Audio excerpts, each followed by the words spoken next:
On our first episode of Bringing It Home, we are thrilled to announce that Mrs. Tatia Rae will be joining us from her home just outside of Belfast that she shares with 6 times World Superbike champion, Mr. Johnny Rae, and their 2 gorgeous sons. Now, Tash had quite the career before she met Johnny in motorsport, so she'll be sharing some of her stories of that time and, of course, of stories in the paddock, traveling the world and on the road with Johnny and the family.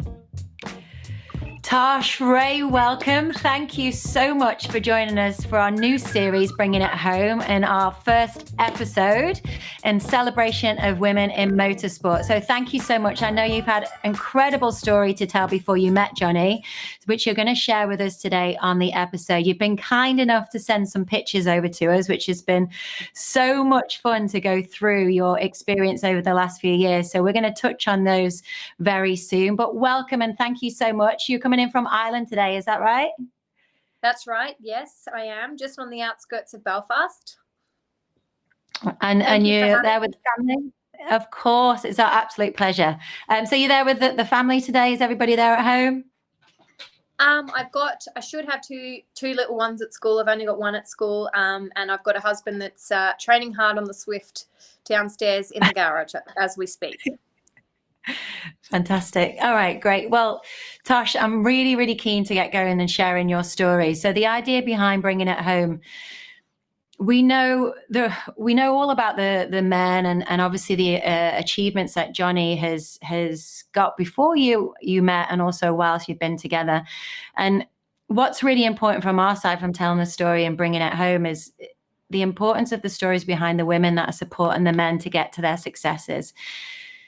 And yourself, you had an incredible story in the paddock before you met Johnny. It's not just successes, it's the challenges that come with living in the paddock and living with that traveling circus, I guess, in a way. So let's go back, if you don't mind. We're going to go back to, we have a few sections to the show today. And the first section we want to cover is a woman in a man's world. So you're from Phillip Island. I am. Stunning yes, place. Yeah. So tell us how you ended up. Well, Phillip Island, for those people who don't know, I always say Phillip Island is famous for 2 things.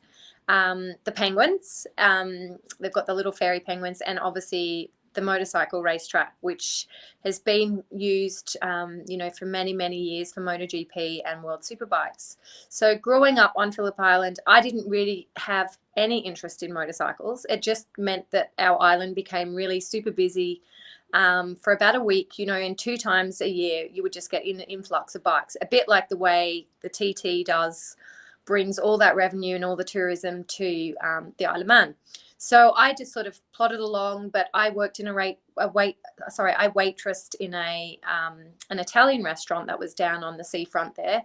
And that was my sort of student job, because I was studying in Melbourne, doing a degree in marketing and PR, and I would waitress in this restaurant all summers and during peak periods and long weekends. And obviously World Superbikes was one of those weekends where it was really, really busy, and all the bike teams would come in because they always find an Italian restaurant around the world.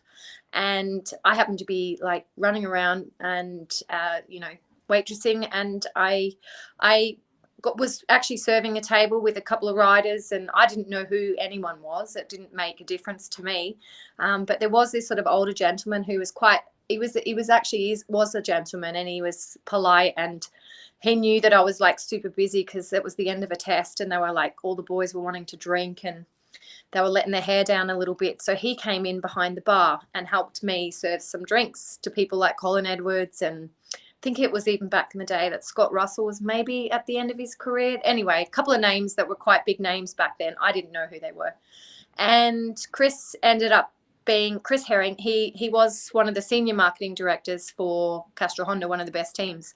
And like I said, he was a gentleman. He wasn't doing all that pervy thing or anything like that. Sounds a bit dodgy. But he started to chat to me about like life. And I thought, he's very articulate. He's not a rider and he's not a mechanic. What sort of job does he have? And he turned around and said, I'm a marketing and PR manager for the team. So, of course, my little brain, like second year marketing student, I just thought, oh, wow. I said, so you travel around the world and get paid for it, doing marketing? And he said, yeah. And I thought, what a great job. Anyway, he handed me over a business card, probably reluctantly, probably to tell me to be quiet. But he actually said, you know, they employ people from all over the world every year. You know, they get people asking for a job. So I went back that morning after I'd finished work and wrote this fax to a general manager called Neil Tuxworth, based in Lincolnshire in the UK, and asked him for a job. I was 19 at the time. So I was in second year university and I didn't hear anything back, but it was probably a couple of months went by. They actually came back for the race, and this little like man tapped me on the shoulder when I was waitressing again. And he said, "Are you Tash?" Because he wouldn't call me Tash because he's from the north, and obviously they don't like saying Tash because it sounds too posh. So he ended up tapping me on the shoulder and said, like, what I got your text, your fax. Why would you want to work with us? You know, let's have a chat about it. And I said, well, I just want to travel, basically. I was really honest. I said, I have no idea about motorbikes, but I love people. I'm organized. I'm ambitious. I'm studying PR and marketing, and I just want to get out of here. I was from a small town, and I just thought, I want to get going. And I was always a bit of a tomboy as well. So the idea of working with men didn't, you know, deter me. I wasn't scared to sort of pack my bags and head over the other side of the world with, I think it was 50 blokes. But the following year they took me on. So it was wonderful. Like, it was a big eye opener. You know, the fact that I came from this sleepy little town in Australia and then ended up, you know, in England, for working for this race team. And then I think we did about 14 races around the world, and it was just like this crazy traveling circus. So from being a pretty mundane life of student life plus waitressing on my weekends to get by, I suddenly was earning pounds and, you know, having to work with all these blokes. And I cottoned on quite quick. I had my intuition switched on. I didn't sort of play the game.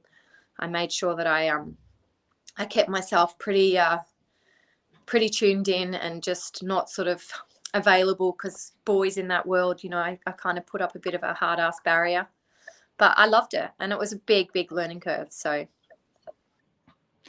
that was a woman after my own heart. Yeah, traveling, motorsport, I love it.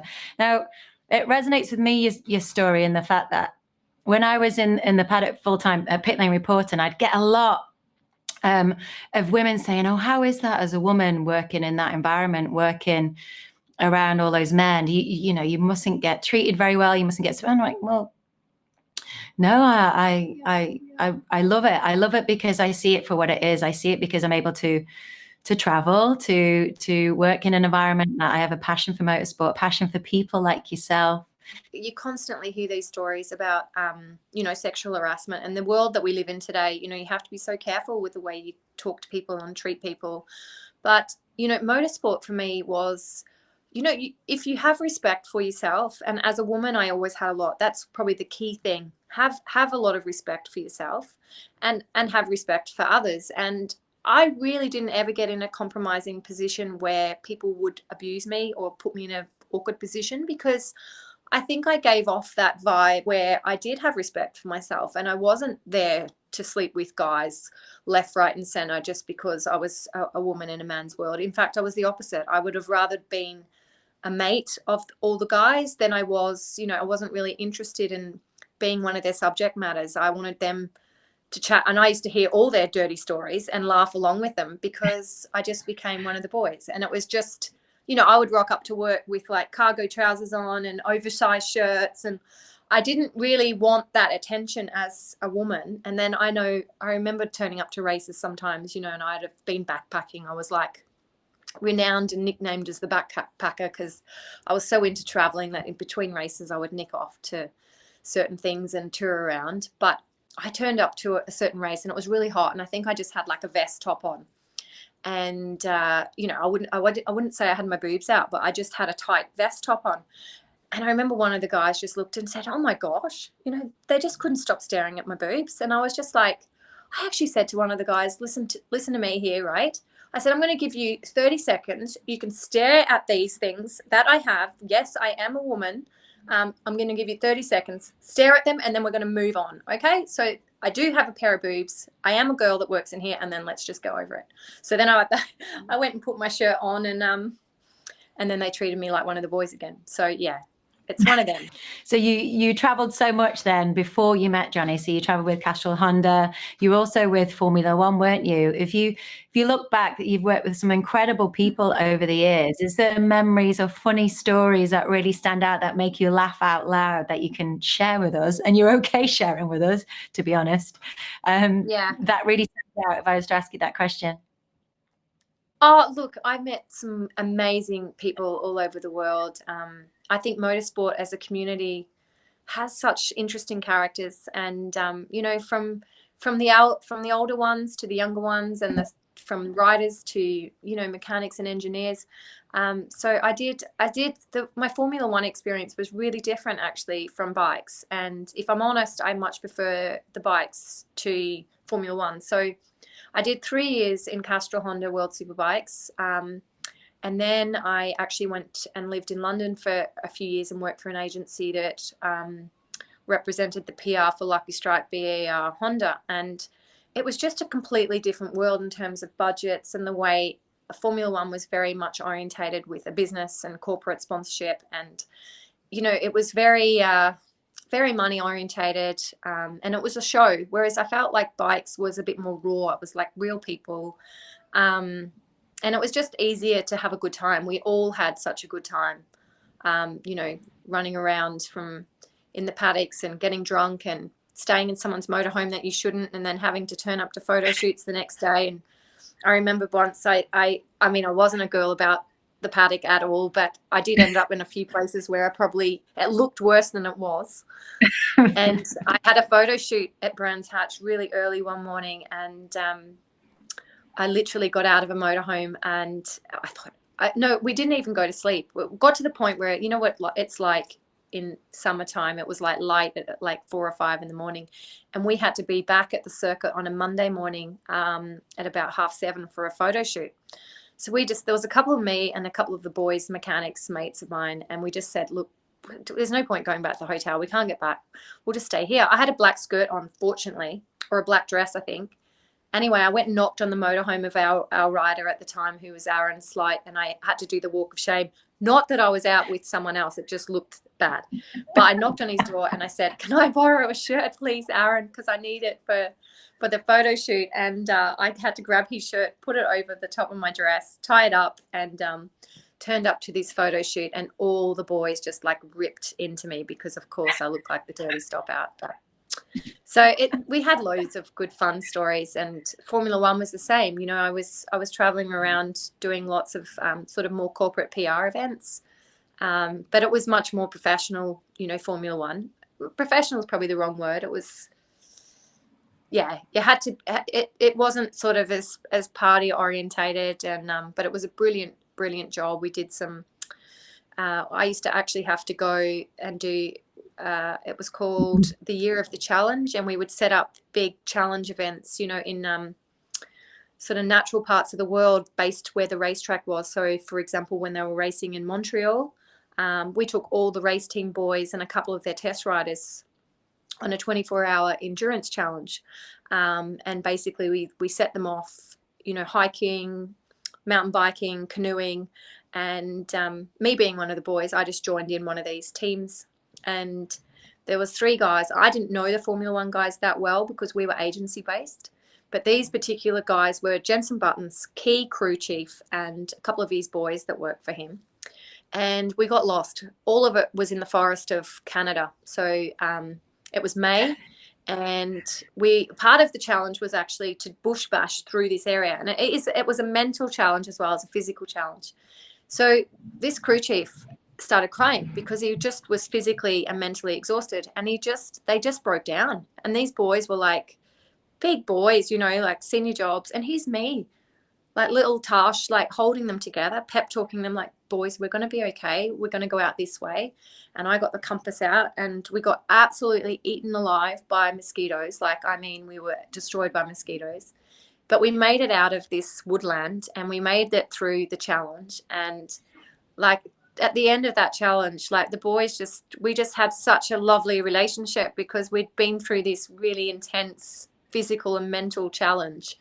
But I remember saying to the crew chief, I won't name him, but just he said, don't ever tell anyone that I cried, you know, and that you had to pick me up. Like, it was quite funny, but that's mentally, women are stronger, you know, like when you push to that level of exhaustion, there was something in me that, you know, helped all of them. My maternal instinct sort of kicked in, and I ended up dragging those boys through that forest and got them out the other side, you know, and kept them positive, and they were ready to quit, and I was like, we're not quitting, we'll get there. So yeah, Powerful, that's a great memory. Yeah, fantastic. Then we've got to move on to Johnny now, right? So you're with Castrol Honda, you're with Formula One, but in that time, you've shared some amazing pictures of yourself with Johnny, and then as you started the family. So let's go back. So I know it's a great story about Sealed with a Kiss. So when you guys met. Oh, yes. Okay.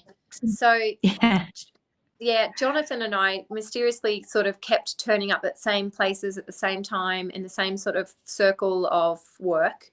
So obviously there was an attraction there for us, but we were also really good friends, which is like you always meet guys, and I never sort of dated guys. I actually had to be mates with them before it went any further.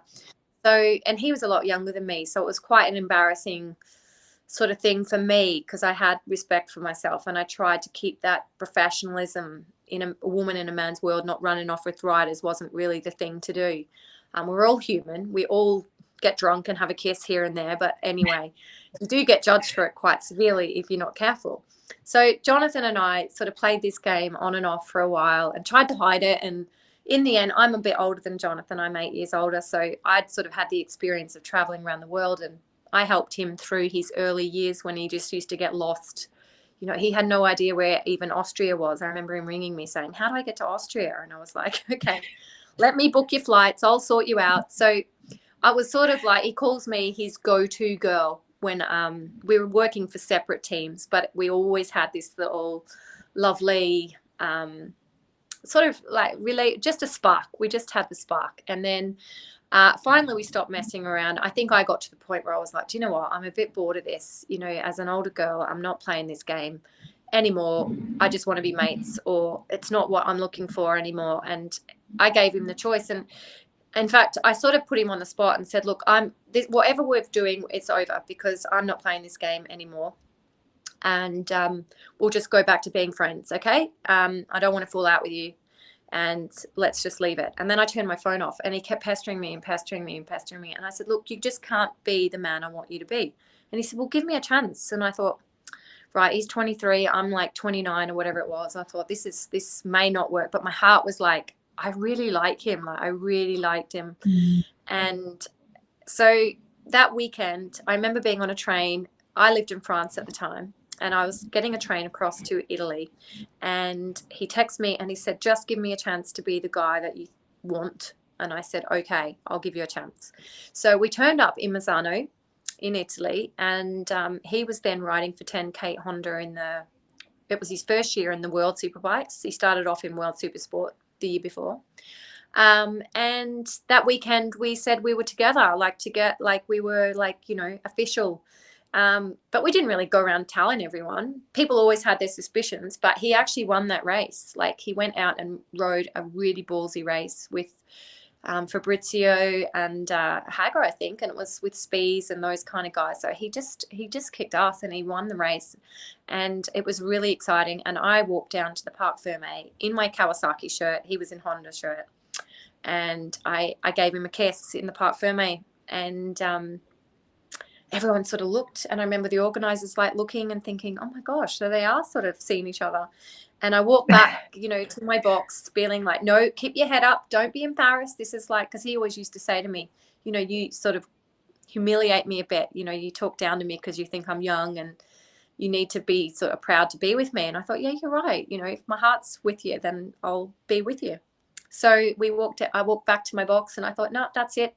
Done. We're together. And just got to live with the consequences. And actually loads of people were just really pleased for us, because they'd all sort of had their suspicions. And then when we finally sealed it with the kiss, we just went on to like bigger and better things, because I think when you know someone so well and you're such good friends, and then finally you get together, there's no point in kind of messing around. So our relationship actually moved really quickly when we made it official. So I think I moved in with him the end of that year. I moved in with him, and then we moved to the Isle of Man together the following year, and then we were engaged the following year from that, and then got married, and then had a baby, and then it just went boom, boom, boom. And every anniversary we have, you know, I think it was like our 5th year wedding anniversary, and I said to him, oh my gosh, you know, in 5 years of us being together, we've had 2 kids, we've moved house twice, built our dream home, and you've won like how many, 3 or 2 world championships. I thought we haven't done bad in 5 years. When we got our shit together, like we obviously were meant to be together and be a really good team. So and since then it's been that's our road, you know. We've just been on tour and we do things together, we work as a team, and yeah, times are, you know, it's not all perfect. It's not perfect in anyone's life, and having young kids traveling can be really challenging, but it's just what we knew and what we were prepared to do to be together. And Johnny's one of those people who he really, really needs his people around him, like his close friends and his close family. You know, his team is like his family now. So that's why they get the best out of him. He sort of needs nurtured. You know, he's a softie underneath all that bravado. And I think he needs the key people like around him. And he also needs quite strong people around him. Like I'm quite a strong-minded, obviously, woman, and always have been. You know, I don't take any shit from him or many people. And he respected me, you know, for that. And I think I see the way he walks on other people that don't seem to have that sense of self-worth, and he can be quite hard on them. And I'm like looking at him like, don't talk to your brother like that, or don't talk to someone. But he needs to see that people respect themselves, and he respects people that have that oomph in life. So I give it back to him. I make sure that he knows where he's, what do you call it? He knows where his bread's buttered. Yeah.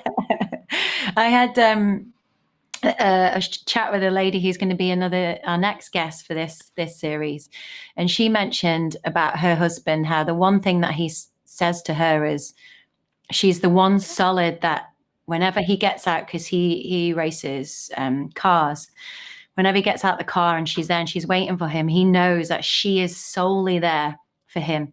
There's no agenda, there's no nothing. She is there. Yeah. He knows he can rely on her, and she is his rock, you know. And I'm sure that's very much the case for you guys. It's the stability and the powerful woman and the power that you bring behind that as well. And it's beautiful. It's actually ironic with what you've called that sense of home, you know, that the program bringing it home. Bringing it home. And honestly, like behind every really decent sportsman or businessman, or in our case, you know, drivers or riders, you know, they do need that sense of home and security. It's really important for them in a really transient world that can be really cutthroat. I've been very fortunate because of the person I am. I like to treat people the way I like to be treated, and most of the time I've been treated really well in this industry and with respect. I mean, minus a couple of incidents with, you know, you get the jealous wives and girlfriends occasionally, but you know, everyone's there, and it's a very highly stressful environment. But I think I had experience before I met Jonathan. I knew the score, I knew what I was getting myself into. So you do have to have, you know, a certain level of self-maturity to put up with it, because the highs are high and the lows can be excruciatingly low. You know, you're talking like when he broke his leg, you know, and I was 9 months pregnant with Jake, my first boy, and you know, he went off, and I didn't even know if he was alive, to be honest. You know, it was a really bad accident. He hit a wall, and I had to wait, you know, in the garden, you know, with my head between my legs, crying, waiting for a phone call to tell me what his injuries were, because I knew it was bad, because they had ambulances on the track. And I just turned the TV off and like, I just thought, what's going to happen? You know, like, I've got a child that I was literally, you know, about to go into labor like the next sort of week later.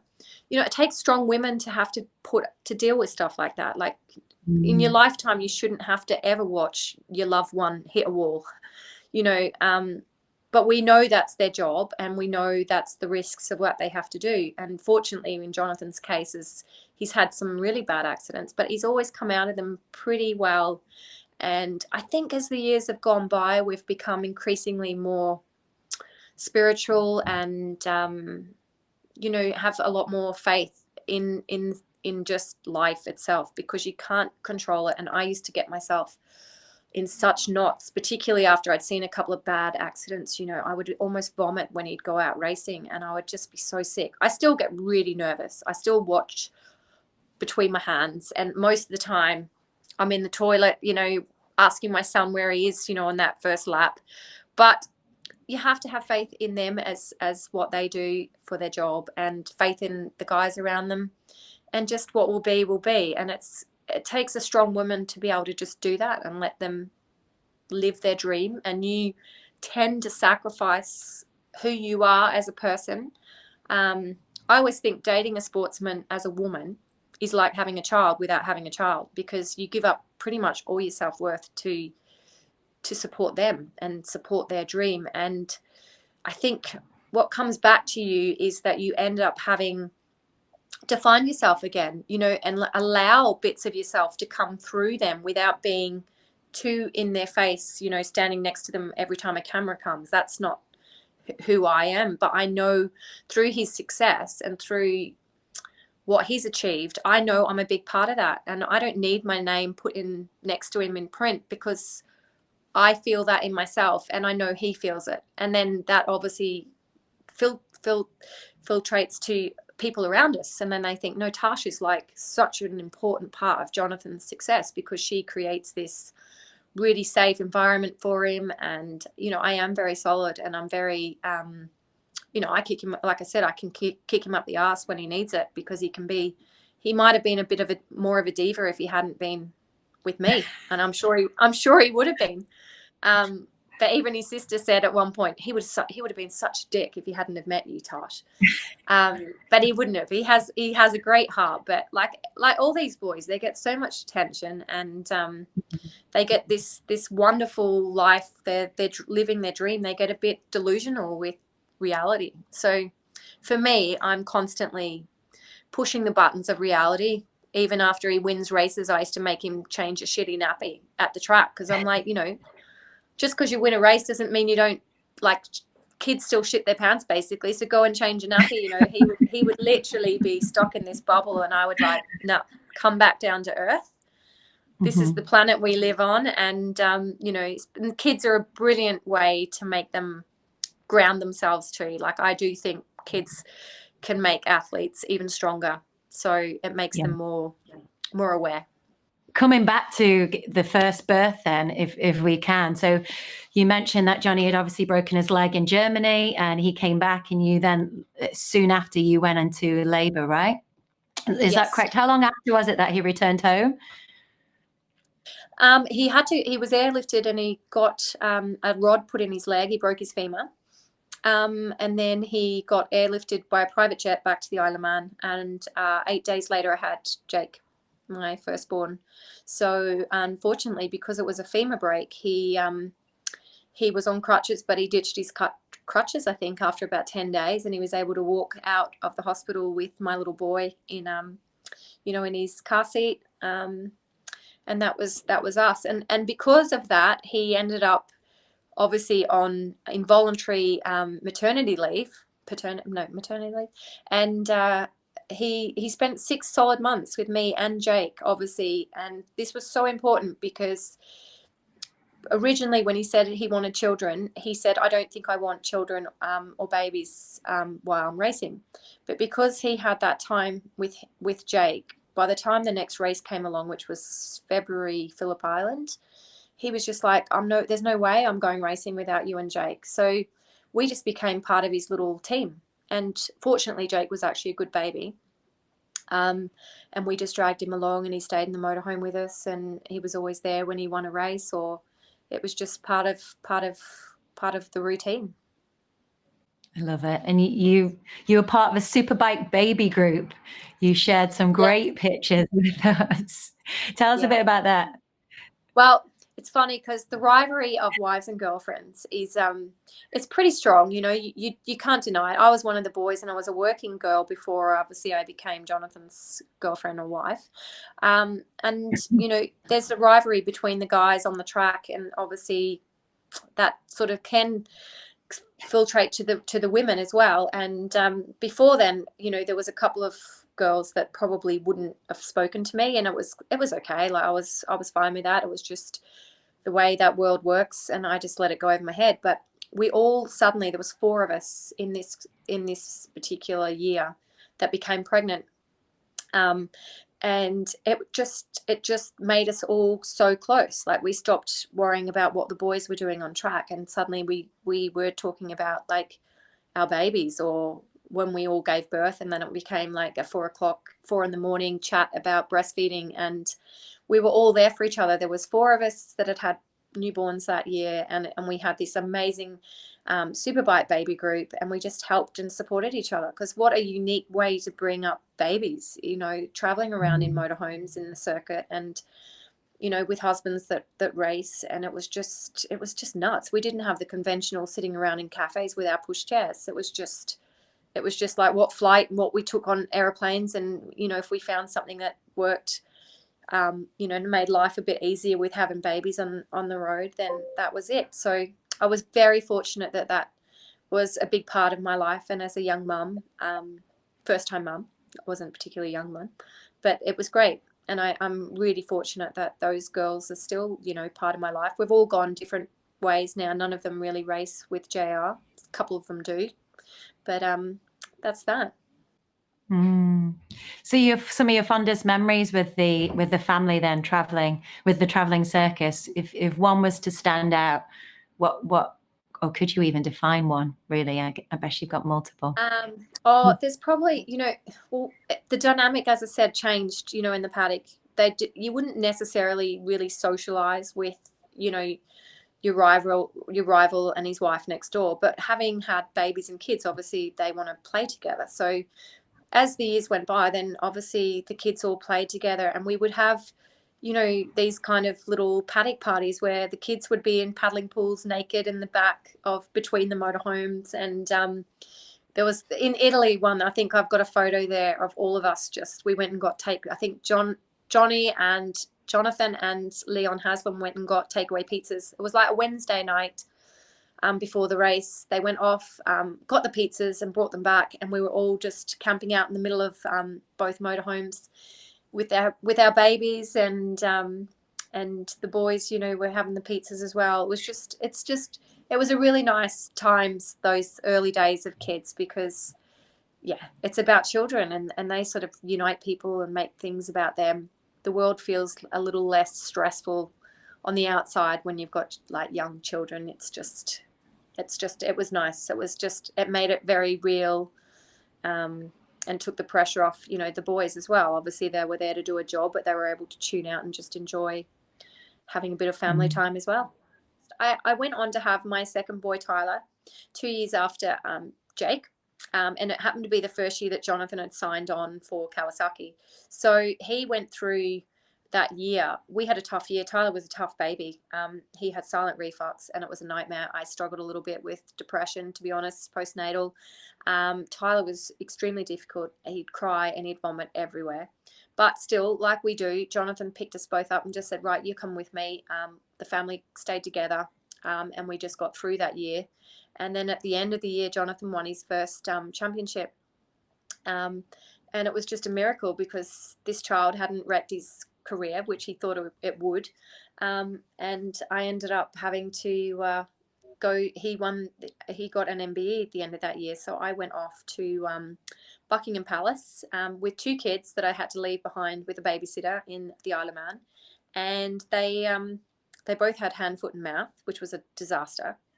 And so I sort of snuck off, and I started to feel really unwell. And I remember being in this Buckingham Palace, this beautiful, obviously, venue.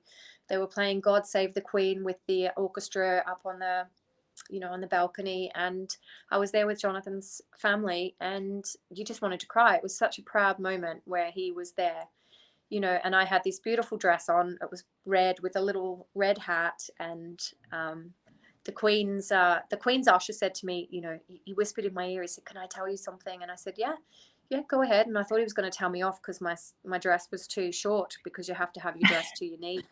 And I thought, oh my gosh, he's going to tell me like I'm inappropriately dressed. But he actually turned around and said to me, "Your outfit is smashing." And I was like, oh, brilliant. It gave me like a massive mojo. I thought, oh gosh, like that's brilliant. One of the Queen's ushers has told me my outfit was smashing. So they're some of my favorite pictures of me and JR. And even though I felt like death, because I actually got strep throat that night, I was like in like sweats. I was awful. I was really quite ill. But like you can see the sparkle in my eye was just like, oh my gosh, you know, as a young girl growing up in Phillip Island, Australia, you know, I never dreamed that I'd be stood in Buckingham Palace with my amazing husband. I think he just won 3 in a row, so it was quite a special one, because he'd broken the history of no one else had done 3 in a row. So yeah, you look the part, and it just goes to show you though, the pictures are fantastic, but obviously behind that is real life drama with 2 kids that were sick, me that was sick. Jonathan flew in for all of like 5 hours because he was at a test, and he'd flown in that night, and then he had to fly out straight after being at Buckingham Palace back to Spain for something else, you know. So life is, in pictures, it looks beautiful and glamorous, and we obviously do get to dress up and do some amazing awards, you know. The FIM Awards is another one that I've got a picture, which is the dress where I'd just given birth 3 weeks before. It's another red dress, but it's a different occasion. And I didn't want to miss it. So I said, right, I'm coming whether like, you know, I have to be there for your first FIM Awards. And I went, and obviously I'd only just given birth 3 weeks before. And I remember wearing this dress with my boobs pulsating because I was breastfeeding, and thinking, oh my gosh, you know, I feel like my boobs going to burst on the red carpet. So they all look glamorous, but there's always, you know, a reality behind it. Life is not just perfect. Beautiful. Tosh, it's been absolutely fantastic speaking to you, and the story behind the home that you are helping Johnny build, right? The home that he can bring his successes back to. And that's what it's all about, that powerful woman that's behind him. You empower him by being so true to yourself and so true to what you represent. And the boys as well are absolutely gorgeous. And it's an absolute honor to hear your stories. And this is the first of many chats, I hope. So it would be an absolute pleasure to have you back on. And have the great Catherine Hodgson, who's put us in touch, to join in as well for a good chat, which would be amazing. Brilliant. Yeah. Thank you, Tosh. Really appreciate it. Best of luck with the winter. Thank you for having me, guys. Thanks for listening to my story for a change. Thank you for joining us on this episode of Bringing It Home. Please do hit the subscribe button, share it with your friends, and help us to continue to grow and shine a light on these powerful stories about these women in and around motorsport.